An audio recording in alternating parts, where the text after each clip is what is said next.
Morning, Year 10. So tried this with Year 9 and it seemed to work well. So what I'm going to do is, as well as give you the PowerPoints, I've made these videos where I will talk through the PowerPoint and explain any parts of it that may be slightly confusing, and hopefully that will help you be able to complete the work fully.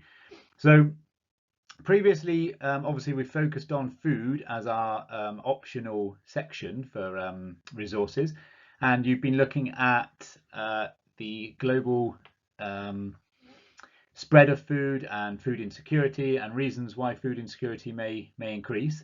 So now we're starting to look at the last section, which is looking at some solutions. So the key question today is, how can we increase food supply?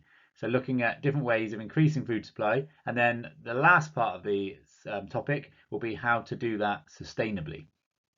So as you can see, we've got our title, how can we increase food supply? And we will be looking at different ways to increase it. We will be describing and evaluating those and trying to decide which strategy is the most effective. Now, if you're using the textbook or the online textbook, it's going to be page 268 that's relevant for this work today.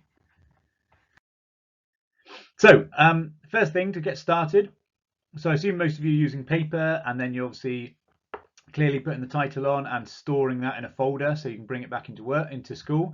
And the first task at the top is to try and do a bit of a recap. So can you write 2 reasons why we need to increase food supply? What would be the benefits? 3 consequences of food insecurity, so not having enough food. And can you suggest any ideas that you might have that would increase food supply? Okay, think about cross-subject, think about biology. Is there anything you've studied in that? So if you do that first of all, then you'll be going on to look at some ideas, some ways that we can increase food supply. So if you look here, we've got an outline for a mind map, and that's what I want you to do. So I want you to create a mind map with the central bubble, and for each of those different ways that we might increase food supply, so aeroponics, hydroponics, appropriate technology, biotechnology, the new green revolution, and irrigation, I want you to explain what that is and try and look for advantages and disadvantages of each option. Now, each of those has a YouTube clip or a video that you need to watch, and it will explain what it is and give some pros and cons.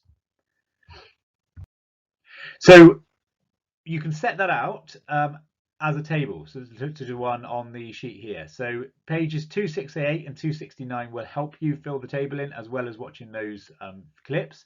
And you can see that I've done the irrigation one for you to say what it is, what the benefits are, and what the challenges might be. Okay, so the pros and cons, and that will enable you to answer questions which look at describing different approaches, but also evaluating the different approaches. So to what extent can we increase food supply? That type of question. And here it tells you, once you've filled in your worksheet, once you've done that with each of those options, I want you to try and rank the strategies. Okay, and then you can just briefly explain why you chose the ones you did. And I've given you some sentence starters there to how you do it. So the most effective strategy is, give a reason, this is more effective than another because. So using what you've learned before in terms of expanding and developing your answers. Okay, so that's an overview of the different approaches that could increase food supply, and then we're required to look at one specific example of a large-scale way of increasing food supply. So the one we've chosen to look at is the Indus Basin irrigation system. So obviously it's using irrigation as a way of increasing food supply. So obviously you write that title and then watch the YouTube clip. It gives you a bit of an idea of where this is and what this is. And this is a large-scale irrigation system in Pakistan that runs all the way down the Indus Basin. The Indus is one of the largest rivers in the world, and it uses irrigation to grow more crops in those areas. So if you look through the next few slides, they give you a bit of a background of what is happening, so you can read through that in your own time. And then you've got a bit of information about it. And what I want you to do is answer the 3 questions using the information from the previous slides. Okay, so remember, answer these in full sentences. Think about what the command word is. So if it's asking you to describe something, that's obviously saying what it is. Explain means saying how it works. So use the command words carefully to make sure you understand. Now, my face is obviously covering the question on here, but remember, this video is there to support you along with the PowerPoint. So I will have attached the PowerPoint to class charts, and I will have attached a link to this PowerPoint video as well. So you can use those 2 things together. Now, the final sort of bit of work to do with the increasing food supply looks at the advantages and disadvantages of the IBIS, which is the Indus Basin Irrigation Scheme. So I've given you a sheet here with some details on, and I want you just to think about which of these are advantages and which are disadvantages. So you could either write those out yourself in a table, putting them into advantage and disadvantage columns, or if you can print that out, you can color code it, or you can save the PowerPoint, as a lot of you have been doing, and color code it that way. So find a way of doing that. So if we look at the statements, one there in the middle, over 14 million hectares, HA means hectares, of land is now irrigated. Obviously, we'd be looking at that as a positive, because that means lots more land that can grow crops. However, down the bottom right, high summer temperatures in that area result in high water loss through evaporation. So lots of that water is wasted. So we can see that as a negative.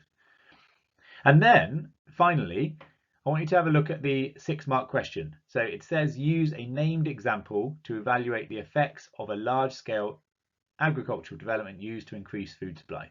So we would be bugging that question, breaking it down, realizing that we've got to use a named example of a large-scale development which increases food supply. So we'd be thinking irrigation, and we'll be thinking IBIS, and we have to evaluate. We need to weigh up the pros and cons. Because it's 6 marks, that would be 2 P or paragraphs, and we might put an argument for and an argument against, and then a second argument for and a second argument against, and then just a brief sentence saying whether you think it is effective or not. And you don't have to come out with a yes or no. You could still sit on the fence. You could say that it's effective in some ways, but not in others. Okay, so that's the final thing, is the 6-mark question. Okay, so this will be posted on class charts, and obviously you have 2 weeks to hand that in. And if you have any questions, email me, and obviously the work should be emailed, attached to an email and sent to me. Now, if you're going into the PowerPoint and saving it and doing it that way, that's fine. Or if you're doing it on paper, just take a clear picture of your work and attach that to an email. Either of those is fine. Just some more information there about what you might include in your 6-marker. Okay, so that's the first lesson. I will be doing the same for the final lesson, which looks at sustainable approaches to improving food supply. And so keep an eye out for that.